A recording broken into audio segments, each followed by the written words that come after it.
Hola Altubers, hoy toca hablar de monstruos porque han vuelto los monstruos a la pantalla, aunque sea la pantalla de la casa o en algunos casos también la pantalla de cine.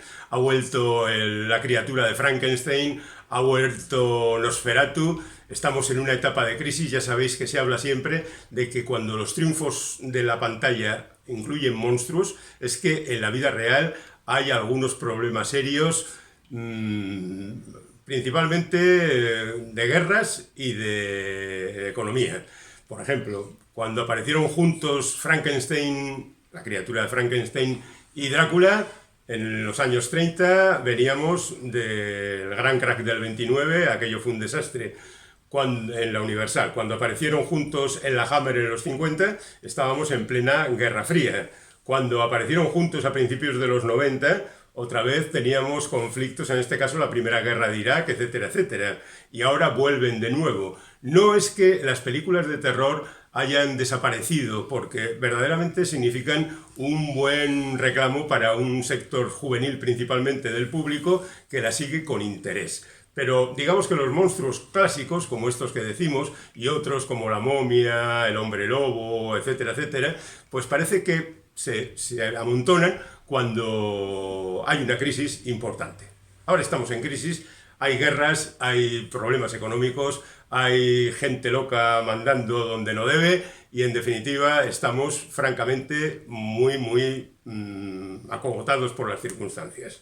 Toca pues hablar del Frankenstein de Guillermo del Toro y del Nosferatu de Robert Eggers. Hablemos bien de Guillermo del Toro porque es obligatorio hablar bien de Guillermo del Toro, entre otras cosas porque la película lo merece y también porque Guillermo del Toro es uno de los nuestros, un tipo que ha dedicado su vida al cine fantástico y lo ha hecho tremendamente bien. Sin embargo, siempre en sus películas hay algún puntito que dice: Guillermo, ¿por qué lo has hecho? Bueno, no vamos a entrar en esos detalles, digamos que el Frankenstein de Guillermo del Toro es un espectáculo monumental de 2 horas y media que la verdad tampoco pesan demasiado en el espectador, a pesar de que nos conocemos de carrerilla la historia. Quien no conoce la historia del científico loco que decide prolongar la vida y crear un ser con diferentes partes del cuerpo de otras, en este caso muertos, y dotarlos de vida a través de la electricidad, y el monstruo al final se convierte en el verdugo del creador, creando una simbiosis verdaderamente apasionante que ya estaba, por supuesto, en la novela de Mary Shelley de hace 200 años. Bueno, el Frankenstein de Guillermo del Toro presenta algunas variaciones, como no podía ser de otra manera, con respecto tanto a la novela como a versiones anteriores, pero sobre todo es un gran espectáculo visual. Es conveniente verla, yo no he podido hacerlo, en pantalla grande, así que digamos que si podéis, hacerlo, y si no, pues os conformáis como yo. Es un auténtico desparrame de espectáculo, de colores, de una fotografía alucinantemente atractiva, obra de Dan Laursen, que ha trabajado con Guillermo pues desde Mimic, fijaos, más activamente en los últimos tiempos, pero que también ha estado en John Wick y en la Liga de los Caballeros Extraordinarios. Es un magnífico director de fotografía y hay un equipo de dirección artística verdaderamente apasionante, dirigidos por Tamara Dewell, que ha hecho un trabajo fascinante, ya digo. Es algo, y luego Guillermo del Toro, que ha dirigido fantásticamente la historia. Es verdad que podría ser un poco más corta, que tiene momentos en los que las historias se repiten, pero la verdad es que uno no echa en falta eso.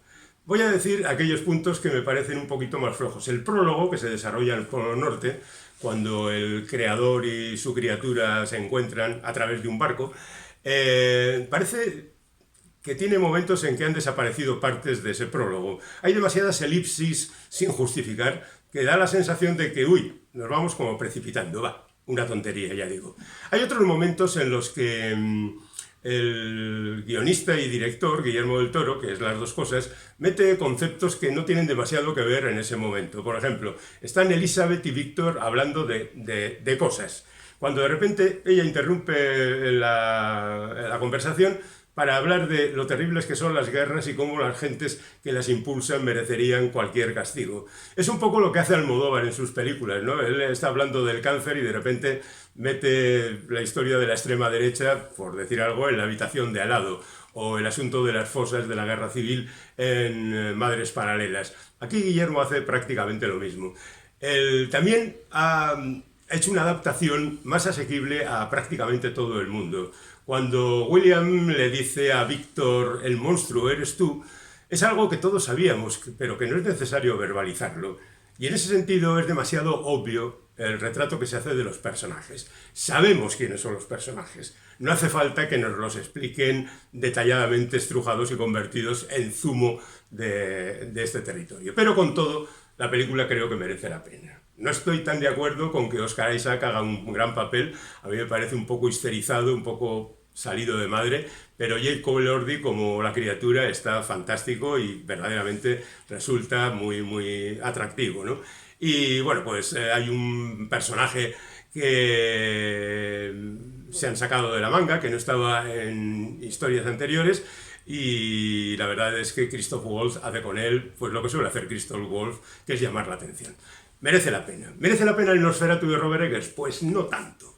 No tanto porque lo que ha hecho aquí, además de rendir homenaje a la inmortal obra de Murnau, es cambiar las circunstancias. Por supuesto, cualquier creador quiere cambiar las cosas, pero no le ha salido tan bien, a pesar de que hay mucha dedicación y mucho interés. Va mezclando las cosas. Por ejemplo, el desenlace, no viene spoiler, es una mezcla del de la novela y también el del primer Nosferatu. Vamos a juntar las cosas para que no se sepa muy bien cómo van por aquí y por allá, ¿no?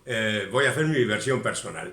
Además de esto, voy a incluir algunos elementos que no estaban en versiones anteriores, porque hay que recordar que Frankenstein tiene igual tantas o más versiones que Drácula. Y en contra de lo que opinaba la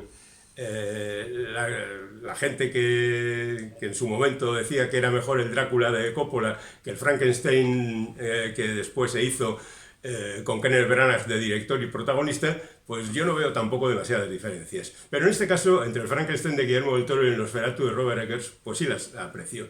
Es una película más barata, por supuesto, más concentrada, más repetitiva, más ridícula en ocasiones, porque el vampiro, que antes estaba representado por el Masek, aquel que interpretó la película Murnau en 1922, aquí tiene pues una cara un poco menos representativa y un bigote que la verdad llama la atención. En cualquier caso, los actores también cumplen con su función. Lily Rose Depp cumple como la Mina Harker en la versión de Drácula y no en la de Nosferatu, que tiene otro nombre que jamás me aprenderé.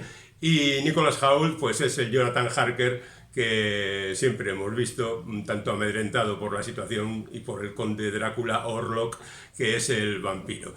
Lo cierto es que hay actuaciones mucho más carismáticas, incluso la de Klaus Kinski, por mencionar el otro Nosferatu, el de Werner Herzog de los 70, que llaman más la atención, y en esta película todo parece que se queda como en segundo plano, como si tuviera menos importancia casi todo lo que se está contando. El mismo Willem Dafoe, que interpreta a un Van Helsing reconvertido, un personaje que, por cierto, Murnau no utilizó en la versión de 1922, pues está también un poco desbocado, pues como él sabe hacer cuando le dicen haz lo que quieras.